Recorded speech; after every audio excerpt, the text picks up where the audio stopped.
जिएगा, 200 साल जिएगा कि 500 साल जिएगा? अपन ही मारा हो, सो मारने के लिए आ गए। आश्रम के एकांत में चुप करके बैठा है, घात लगाकर मौका देख रहा है, कब मौका मिले, कब मैं बाबा पर हमला करूं। महात्मा जी समझ गए, चेला आया तो है लेकिन घात लगा के बैठा है। अब जो ही मौका मिला और वो महात्मा जी पर झपटा। अभी तो सिद्ध पुरुष है, इन्हें कौन पकड़ेगा? महात्मा जी ने उसे पकड़ा, नीचे पटका। अरे मूर्ख, मैंने तुझे कुत्ते से चीता बनाया, चीते से हाथी बनाया, हाथी से सिंह बनाया, लेकिन तुम्हारा स्वभाव तो कुत्ते के जैसा ही रहा, क्योंकि सिंह निर्भीक होता है और तुम्हारे हृदय में भय देखने को मिल रहा है, इसलिए जा कुत्ता हो जाओ। वही कुत्ता बन गया, 2-4 डंडे लगाए और आश्रम से जो है खदेड़ दिया। उसकी स्थिति क्या है?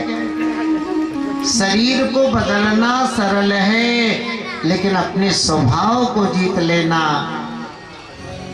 भैयाओं ये बहुत कठिन है। रावण अपने स्वभाव को नहीं बदल पाया, मोह में अंधा धृतराष्ट्र भी अपने स्वभाव को नहीं बदल पाया। बोले कृष्णचंद्र भगवान की जय। अक्रूर जी अब मथुरा लौटे, तब मथुरा पर जरासंध ने धावा बोला। देखो जी, कंस की 2 पत्नियां हैं, अस्ति और प्राप्ति, ये दोनों ही मगध नरेश जरासंध की बेटियां हैं। कंस मारा गया, दोनों बहनें जरासंध के पास अपने वैधव्य का कारण सुनाया। जरासंध बड़ा क्रोधित हुआ, 23 अक्षौणी सेना ली और मथुरा पर धावा बोला। महाराज उग्रसेन चिंतित हो गए, लेकिन ठाकुर जी आनंद ले रहे हैं, चलो अच्छा हो रहा है जी। अपना तो अवतार ही पृथ्वी का भार उतारने के लिए हुआ था, सो उस कार्य का शुभारंभ जो है हो रहा है। महाराज वैकुंठ से 2 रथ उपस्थित हुए, दोनों भाई रथ में विराजमान हुए। नगर के बाहर यादव सेना को लेकर पहुंचे। भगवान ने जरासंध को ललकारा, चलो मेरे साथ युद्ध करो। जरासंध हंसने लगा, अरे कृष्ण तुम तो बालक हो, बालकों के साथ लड़ना अपनी वीरता को कलंकित करना है। हाँ, बलराम मेरे जैसा है।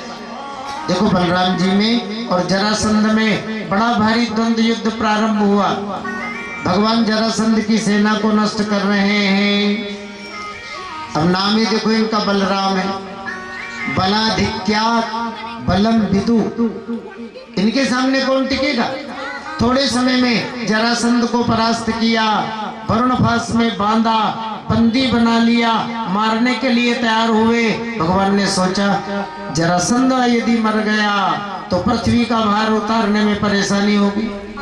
दौड़ पड़े, बद्धमानम हतारातिम पासेर वरुण मानसे वारयामास गोविंदस तेन कार्य चिकीर्षया।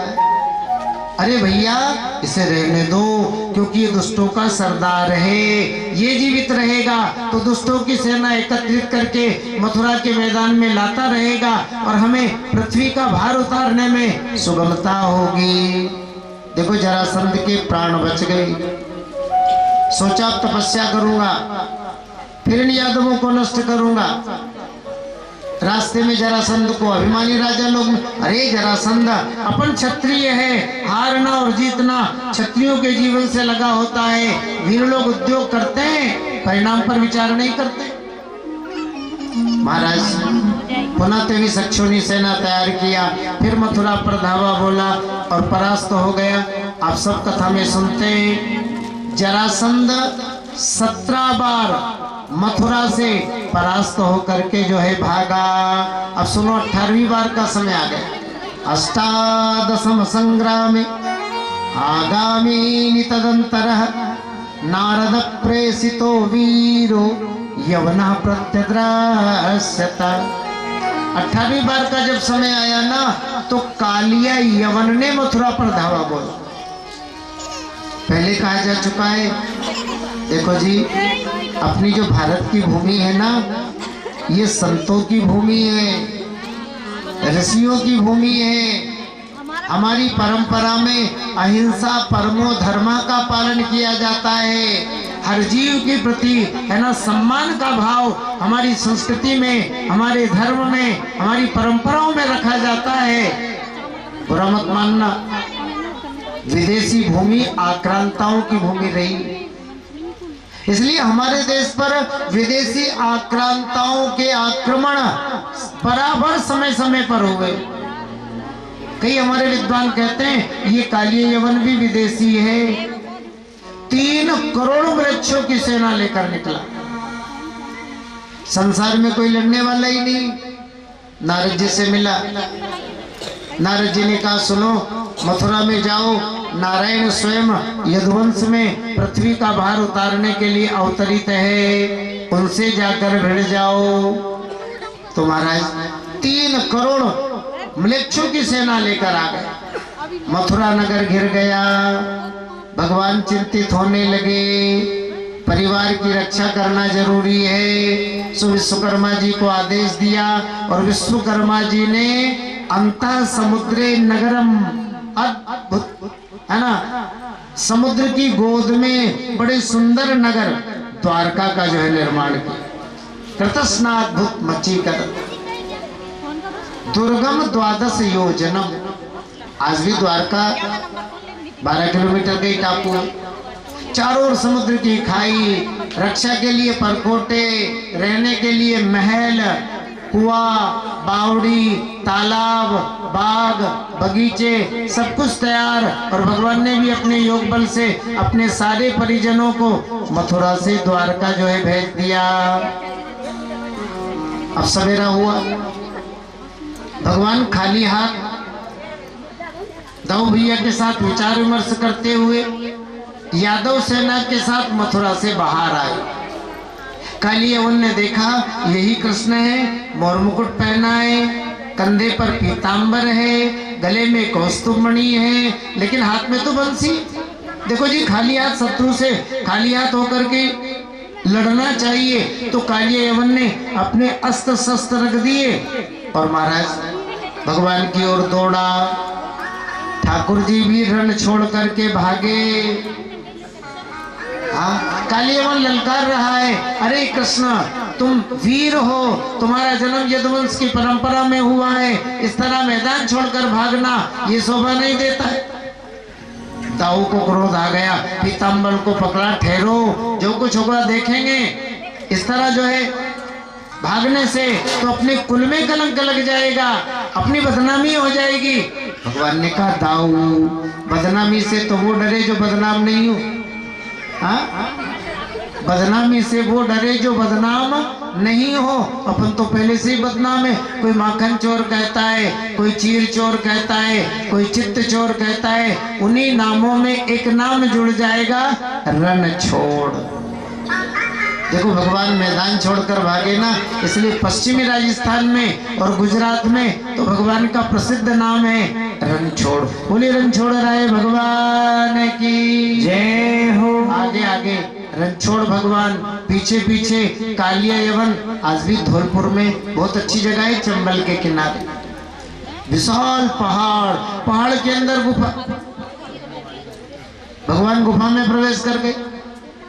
अंदर जब गए सो देखा एक दिव्य पुरुष सो रहे। भगवान ने अपना पीतांबर उन पर डाला और अंतर ध्यान हो गए। काली यवन ने देखा कृष्ण इस गुफा में गया है।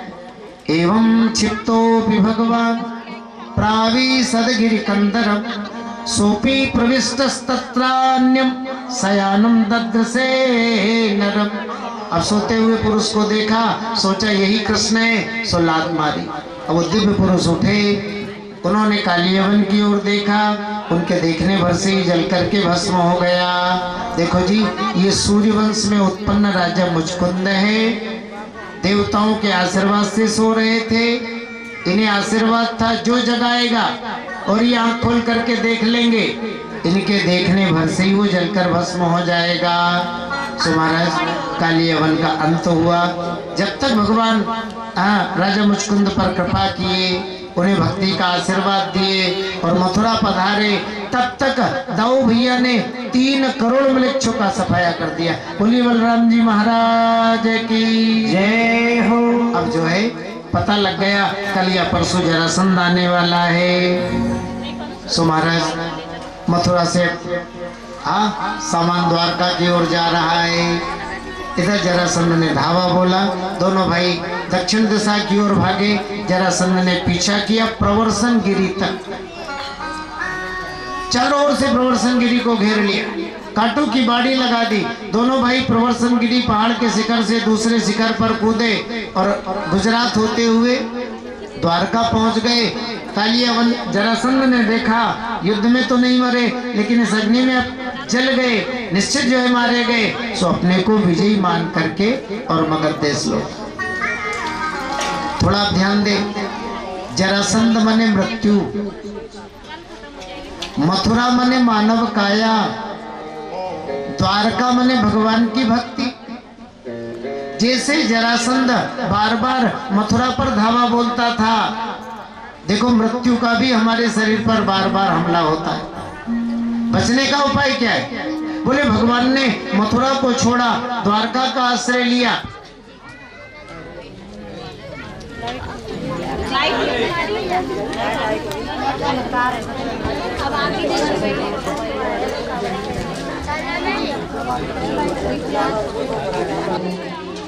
हम आपको भी इस मानव काया रूपी मथुरा से आसक्ति कम करके भगवत भक्ति रूपी द्वारका का आश्रय लेना पड़ेगा।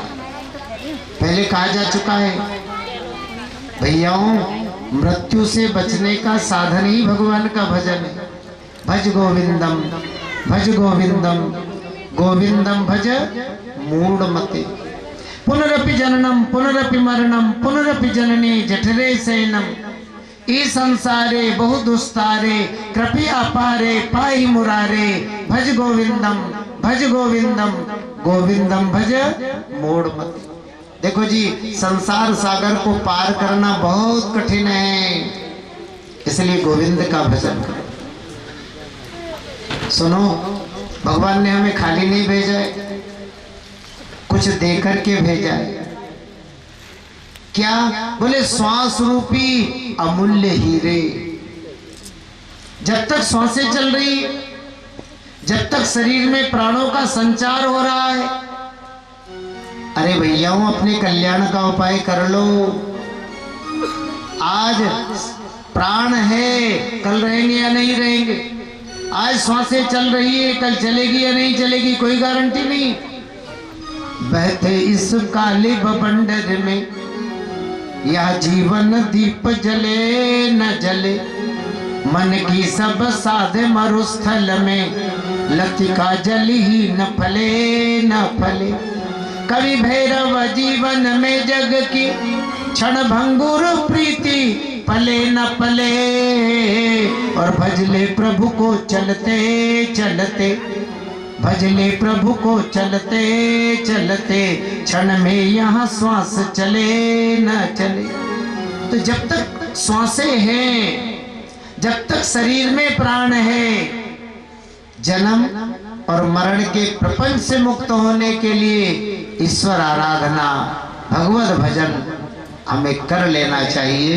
भगवान मथुरा अर्थात मानव काया में आसक्ति त्याग करके और द्वारका साधन की भूमि, तप की भूमि, संतों की भूमि, सत्संग की भूमि द्वारका जो है पधारे। बोलिए द्वारकाधीश भगवान की जय हो। अब आगे भगवान के विवाहों का वर्णन, लेकिन छोटा सा भजन, फिर आगे कथा का जो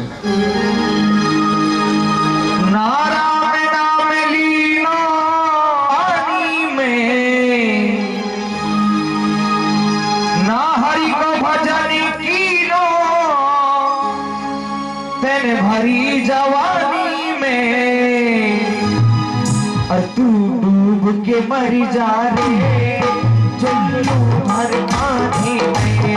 और तू डूब के मर जा रे चुल्लू भर पानी में। तारा में नाम हीरो भरी जवानी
के पानी में।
कुछ भी नहीं तेरा, यहाँ कुछ भी नहीं तेरा।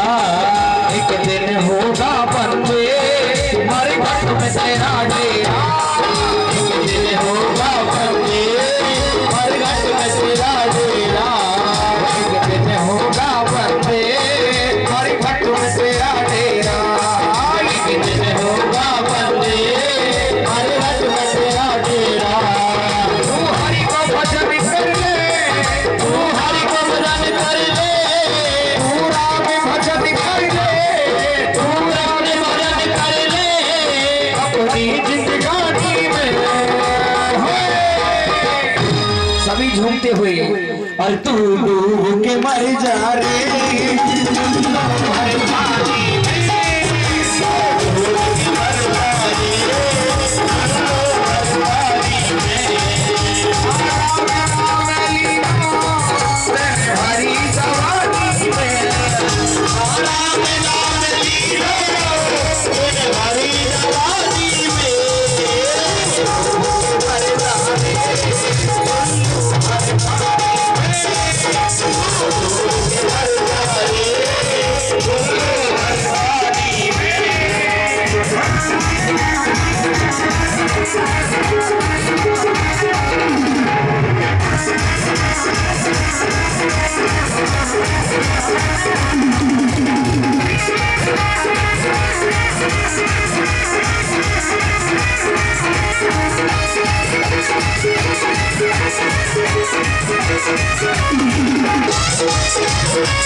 आदि सरकार की जय जय श्री राधे श्याम।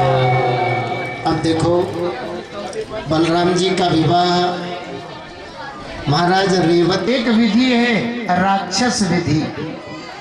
राक्षस विधि का मतलब ना तो घराती तैयार है कन्या देने के लिए और ना बाराती तैयार है बारात लेकर आने के लिए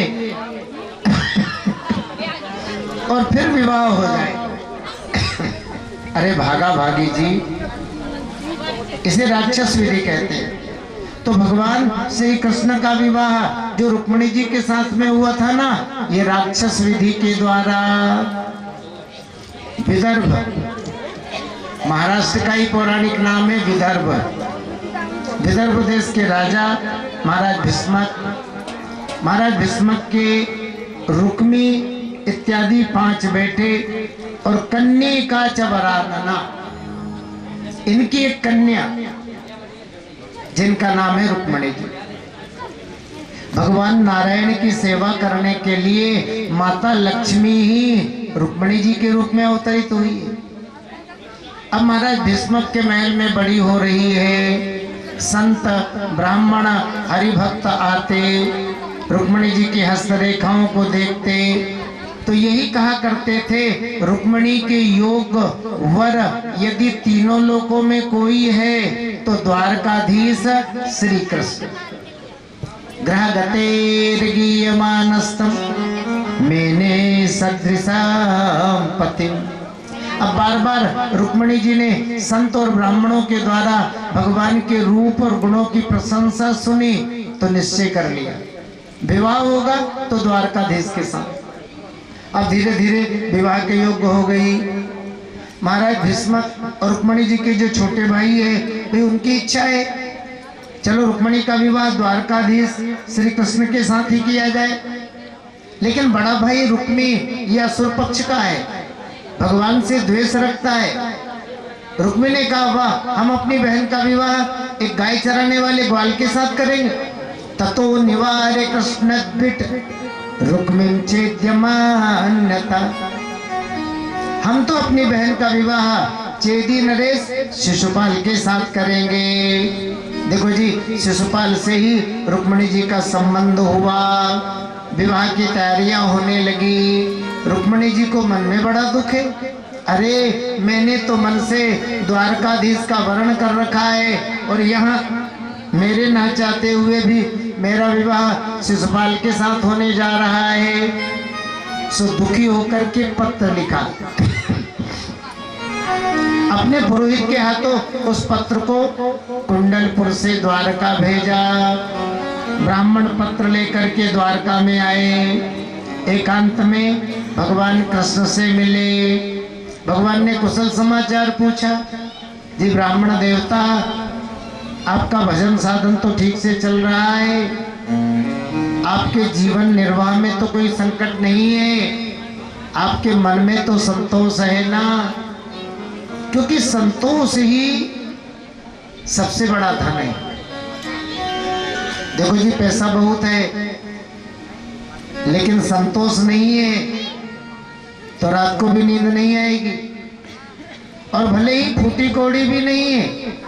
अकिंचनोपि संतुष्टः सेते सर्वांग विज्वरः, भले ही कुछ भी नहीं है लेकिन मन में संतोष है तो देखो जी जीवन आनंद से बीतेगा।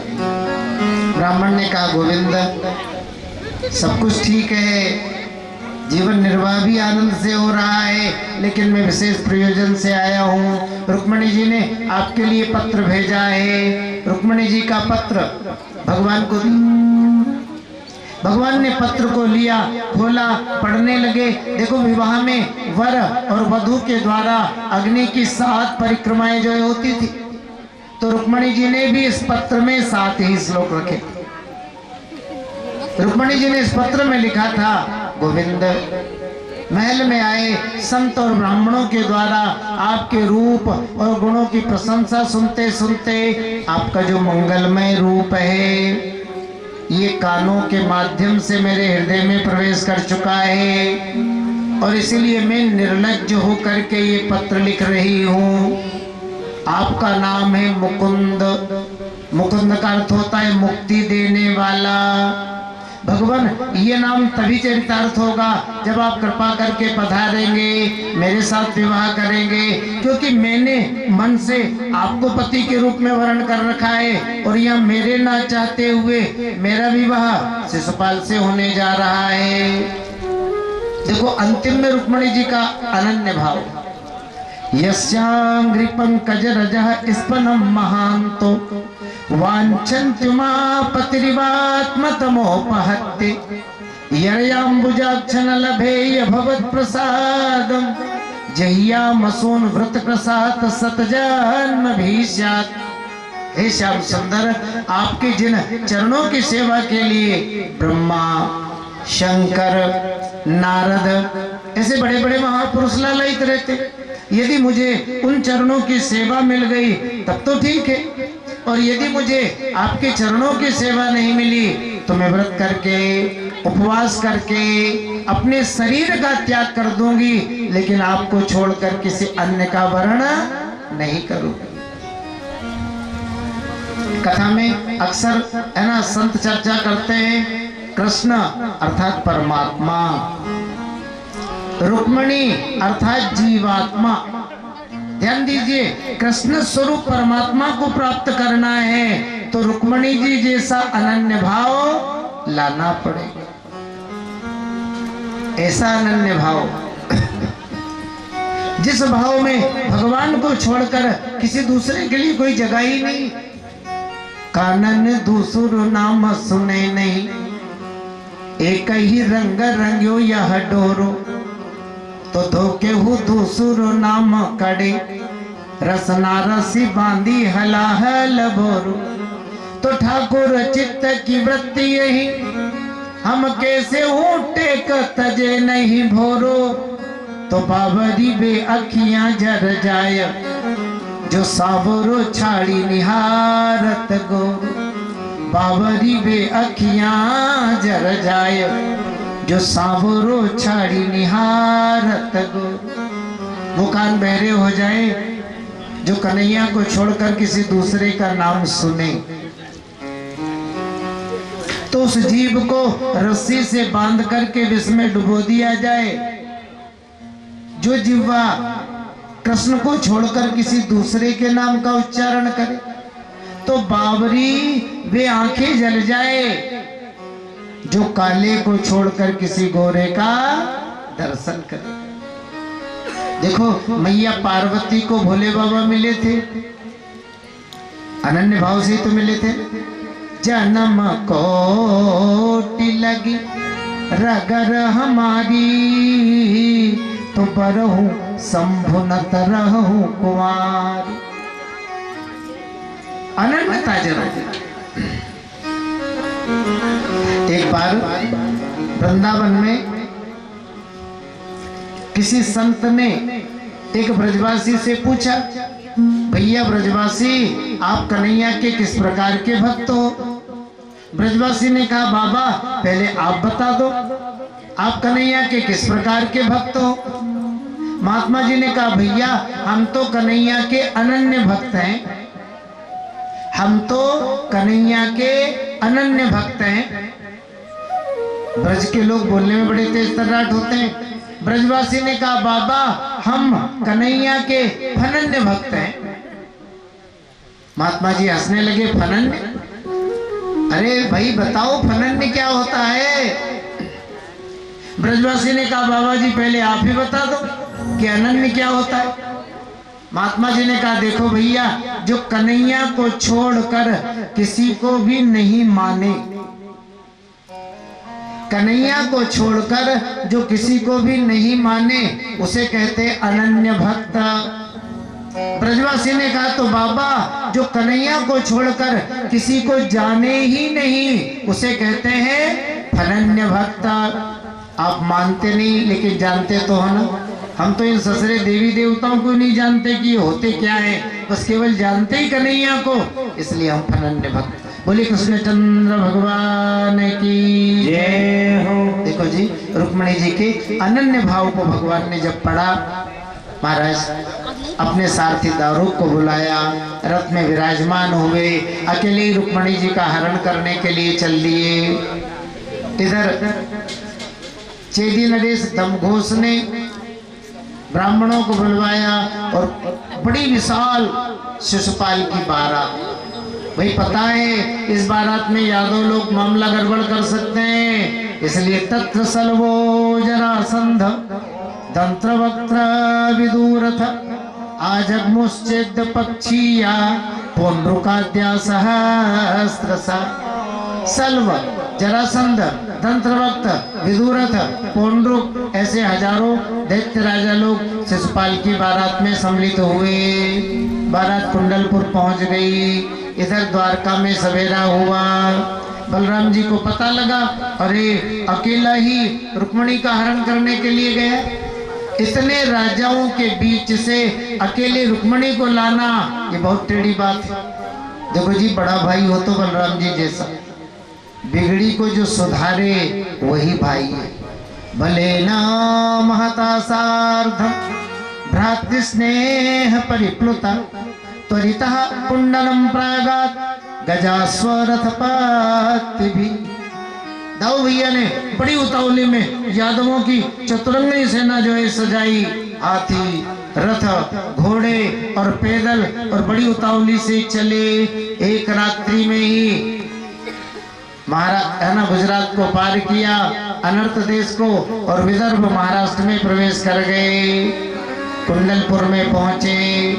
महाराज भीष्मक को पता लगा अरे कृष्ण और बलराम दोनों भाई भी रुक्मणी का विवाह देखने के लिए आए हैं, तो इन्हें भी ठहरने के लिए सुंदर व्यवस्था प्रदान की। अब देखो जी, भारतीय परंपराएं हैं, और सुनो अपनी परंपराओं में बड़ा दम भी है, उनमें सत्य भी है और यथार्थ भी। आज भी पाणिग्रहण संस्कार से पहले अपने यहाँ कन्या के द्वारा दुर्गा पूजन करवाया जाता है, और कन्या के द्वारा दुर्गा पूजन जरूर करवाना चाहिए। बल्कि एक बात कहें, दाम्पत्यार्थे उमाम सती, हमारा दाम्पत्य जीवन सुखमय बने इसलिए माँ दुर्गा की आराधना दोनों को ही करना चाहिए, पति को भी और पत्नी को भी। अब तो अक्सर माताएं कहती है बाबा बेटे का रिश्ता ही नहीं बैठ रहा है। अरे मैयाओं, पूछने की जरूरत ही क्या है? भोलेनाथ की आराधना करने से विद्या मिलती है, ज्ञान मिलता है ना, परम गति मिलती है। लेकिन माँ दुर्गा की आराधना करने से बालक यदि माता दुर्गा की पूजा करता है ना, तो उसको मन के अनुकूल पत्नी प्राप्त होती है, और कन्याएं यदि दुर्गा पूजा करती है ना, तो उनको बहुत बढ़िया पति, बहुत बढ़िया ससुराल मिलती है। इसलिए एक बात कहें, बेटा हो चाहे बेटी, मैया आपको किसी से पूछने की जरूरत नहीं, आप बेटे के द्वारा भी दुर्गा पूजन करवाओ, ताकि आपके घर में अच्छी बहू आए। और माताओं को चाहिए कि बेटियों के द्वारा भी दुर्गा मैया का पूजन करवाए, ताकि बेटियों को बढ़िया ठिकाना मिले, योग्य जो है पति मिले। माँ दुर्गा की कृपा से दाम्पत्य जीवन सुखमय बनता है, इसलिए अपनी अनादिकाल की परंपरा। अच्छा, रामायण में देख लो, सीता जी को राम मिले, ये किसका आशीर्वाद है? यद्यपि सीताराम अभिन्न है, गिरा अरथ जल बीच सम, कहियत भिन्न न भिन्न, और बंदहु सीताराम पद जिन्हीं परम प्रिय खिन्न। सीता और राम अभिन्न है, लेकिन हम बहिरंग जगत की लीला की बात कर रहे हैं। मैया सीता को राम जी मिले, किसका आशीर्वाद है? माँ दुर्गा का। देखो बाल्यकाल से ही सीता जी का कितना अच्छा नियम था। ब्रह्म मुहूर्त में उठना, पुष्प वाटिका में जाना, पंपा सरोवर में स्नान करना, और सरोवर के किनारे दुर्गा मंदिर, माँ दुर्गा की आराधना, पूजा की अधिक अनुराग, तो निज अनुरूप सुभग बर मांग। मैया कृपा करना, जैसी मैं हूं ना मुझे वैसा पति मिले। और देखो मैया ने कृपा की। राम जी जब पुष्प वाटिका में गए ना,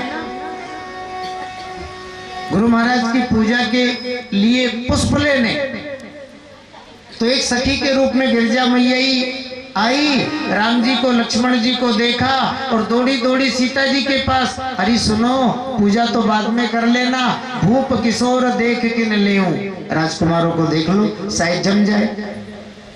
अब सीता जी ने राम जी को देखा तो मन आ गया, लेकिन सीता जी के मन में एक बात याद आई, मैंने तो मैया से अर्जी लगाई है कि जैसी मैं हूं मुझे वैसा पति मिले।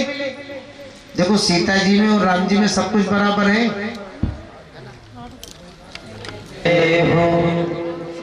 तो देखो जी मुख्य बातें, मैया सीता को श्री राम मिले, माँ दुर्गा का आशीर्वाद। आप सब रोज शाम को आरती में बोलते हैं, मन जाई राचो मिले सोबर सहज सुंदर। इसलिए एक बात है, माँ दुर्गा की आराधना हमारी अनादिकाल की परंपरा है। बालकों के द्वारा, बालिकाओं के द्वारा माँ दुर्गा का पूजन जरूर होना चाहिए, जिससे कि उनका दाम्पत्य जीवन, गृहस्थ जीवन मंगलमय बने। तो यहाँ भी पाणी ग्रहण संस्कार से पहले रुक्मिणी जी सखियों के साथ नगर के बाहर दुर्गा मंदिर है, दुर्गा मंदिर में पूजा के लिए जो है पधारी। रक्षा में सिपाही चल रहे हैं, बड़े प्रेम से माँ दुर्गा की पूजा की और देखो वरदान मांगा, भूयात पतिर्मे भगवान कृष्ण त्वदन मोदता। मैया ऐसी कृपा करना कि द्वारकाधीश श्री कृष्ण ही मुझे पति के रूप में प्राप्त हो। माँ दुर्गा ने मानो आशीर्वाद दे दिया। अब रुक्मिणी जी पूजा के उपरांत बाहर निकली, इधर भगवान भी रथ लेकर पहुंच गए। बढ़िया मौका है, रथ से नीचे उतरे, रुक्मिणी जी की ओर जा रहे हैं, सिपाही लोग देख रहे हैं, अरे वाह क्या सुंदर राजकुमार है, कंधे का पीतांबर तो देखो, हाथ में बंसी तो देखो, गले में कौस्तुभ मणि तो देखो। भगवान रुक्मिणी जी का हाथ पकड़े, अब लेकर के चले, अरे वाह जोड़ी कितनी बढ़िया जम रही है। अब रथ में बैठाया और लेकर के जब चले ना, तब सिपाहियों की जो है आपको चारों तरफ हाहाकार हो गया। अरे आश्चर्य है, हमारे होते हुए मुट्ठी भर यादवों ने रुक्मिणी का जो है हरण कर लिया। अब तो अश्वपस्थे गजस्कंधे रथोपस्थे चको विदु मेघा आदिस्वपो यथा। कोई हाथी पर बैठा, कोई घोड़े पर बैठा, कोई रथ में बैठा, तो कोई पैदल ही टूट पड़े और महाराज यादवों पर बाणों की वर्षा करने लगे। लेकिन अभी हमने कहा था, बड़ा भाई हो तो बलराम जी जैसा। दाऊ भैया ने कहा हल्ला मचाने की जरूरत नहीं है, आ जाओ मैदान में। दाऊ मने दीवान, जहाँ दाऊ खड़े हो जाए वहां मजाल किसी की, हाँ जो जीत के चला जाए। अरे जरासंध इत्यादि परास्त हो गए, शिशुपाल तो मूर्छित होकर के पृथ्वी पर गिरा, रो रहा है, पुकार रहा है। जरासंध ने उठाया, अरे पगले रो रहा है, मेरी ओर देख, 17 बार मैं इन यादवों से परास्त हुआ हूं, लेकिन 18वीं बार तो मैंने इनको मथुरा से बाहर निकाल ही दिया ना। तुम वीर हो, क्षत्रिय हो। अब शिशुपाल को शांति मिली। शांति तो मिलेगी, किसी की नाक कट जाए तो दुख होगा ना। अब तो संसार नकटा कहेगा, लेकिन उससे भी बड़ा नकटा मिल जाए, तेरी तो थोड़ी सी कटी है, मेरी तो पूरी की पूरी और कई बार साफ है। हाँ 17 बार हारा हूं। बड़े अभिमान से कह रहे, मैं तो एक ही बार हारा हूं, ये तो 17 बार नाक कटा के बैठा है। शिशुपाल को शांति मिली। अब जो है रुक्मी का आगमन हुआ। रुक्मी ने प्रतिज्ञा की, अहत्वा समरे कृष्ण मप्रत्युह च रुक्मिणी पुण्यम नमना प्रवेक्षामि सत्य में तद ब्रह्म्याम। मैं प्रतिज्ञा कर रहा हूं, आज मैंने कृष्ण का वध नहीं किया, रुक्मिणी को मैं वापस नहीं लौटा पाया, तो कुंडलपुर में ही प्रवेश नहीं करूंगा। एक अक्षुणी सेना लेकर के रुक्मी ने भगवान का पीछा किया। ये भी देखो बड़ा भारी युद्ध हुआ। भगवान ने रुक्मी की सेना को परास्त किया, रुक्मी को परास्त किया, बांधा, मारने के लिए तैयार हो गए। रुक्मिणी जी दौड़ पड़ी, भगवान ये मेरे बड़े भाई है, आप इनका वध नहीं करें। भगवान ने रुक्मिणी जी की बात को रखा, दाढ़ी मुंह सिर इत्यादि के केसों को मोड़ दिया। आया था मारने के लिए, लेकिन प्राण ही बचे, वो भी रुक्मिणी जी की कृपा से। सो अब ये रास्ते में भोजकट नाम का नगर बसा करके राज्य करने लगा। तो भगवान कृष्ण बलराम है ना यादवों के साथ रुक्मिणी जी को लेकर के द्वारका पधारे। बोलिए द्वारकाधीश भगवान की जय हो। देखो जी, आनंद के लिए कृष्ण चरित्र और आचरण के लिए रामचरित्र। हमारा समाज मर्यादा प्रधान समाज रहा है जी। हमारे समाज में हर बातों में मर्यादा रहती है। पुराने समय में जब शादी होती थी तो कितना आनंद जो है रहता था। हाँ, महीना पर पहले से हमारी माताएं खूब भजन गाया करती थी, समधियों को खूब गालियां गाया करती थी। और पुराने समय के समधी भी कैसे होते थे, अरे रसगुल्ला खाने को मिले लेकिन शादी, समधनों ने गाली नहीं गाई। हाँ, तो देखो जी, हमारा समाज मर्यादा प्रधान समाज है। भागा भागी के विवाह आज भी हमारे समाज में अच्छे जो है नहीं माने जाते हैं। तो द्वारका में अब 2 पक्ष बन गए, एक घराती और दूसरा बराती। और अब भगवान कृष्ण का विवाह धूमधाम से रुक्मिणी जी के साथ होने जा रहा है। तो अपन ये मान ले कि अब अपन सब विवाह मंडप में है और मैया रुक्मिणी का विवाह भगवान कृष्ण के साथ होने जा रहा है। बोलिए द्वारकाधीश भगवान की जय हो। आओ मेरी सखियों मुझे मेहंदी लगा दो, मेहंदी लगा दो मुझे ऐसी सजा दो, मुझे शाम सुंदर की दुल्हन बना दो, मुझे शाम सुंदर की दुल्हन बना दो, सुंदर की दुल्हन बना दो। आओ मेरी सखियों मुझे मेहंदी लगा दो, आओ मेरी सखियों मुझे मेहंदी लगा दो, मेहंदी लगा दो मुझे ऐसी सजा दो, मेहंदी लगा दो मुझे ऐसी सजा दो, मुझे शाम सुंदर की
सारी सारी रात डीजे बजा करके नाचते हैं। और ये कन्हैया की शादी है तो इसमें सभी को झूमना है, नाचना है।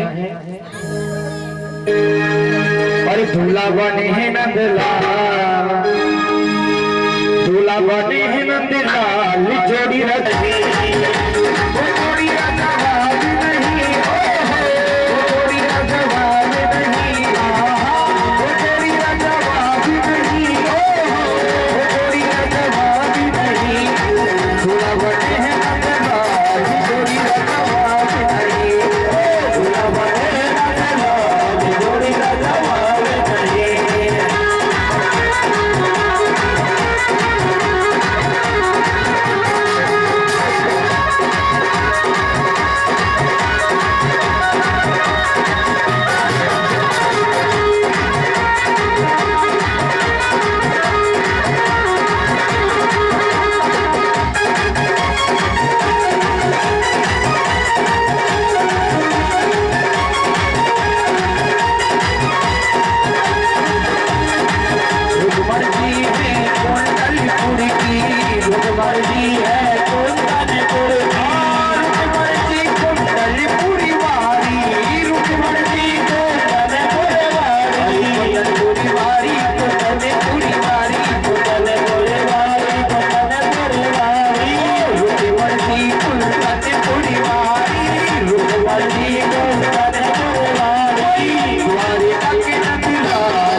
द्वारकाधीश भगवान।